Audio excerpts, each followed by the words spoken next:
মা, তোমার কি মনে হয় বাবা কি সত্যি সত্যি টাকা দিয়েছে? কি জানি বাবা, তোর বাবার কাজকর্ম তো আমি কিছুই বুঝি না। তুমি কখনো জিজ্ঞাসা করনি? আমি কি বলবো, আমি নিজেই তো অন্যকে ছাড়া বিছানা ছেড়ে উঠতে পারি না। ঠকায় কই যাইব? চলো আমরা গিয়ে হ্যাগো বিরুদ্ধে মামলা করি।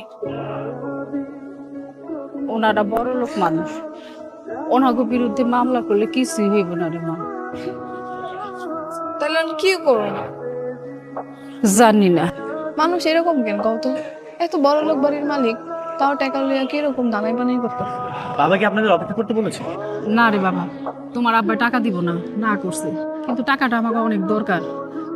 গ্রামে অনেক ধার দেনা হয়ে গেছে, আর এই টাকাটা যদি না নিতে পারি গ্রামেও ঢুকতে পারবো না। আপনি বাপে অনেক খারাপ মানুষ। আচ্ছা, শহরে কি আপনাদের কোনো আত্মীয় স্বজন আছে? যদি থাকে তাহলে আপনারা কিছুদিন ওখানেই থাকবেন। আমি বাবাকে বুঝিয়ে আপনাদের টাকাটা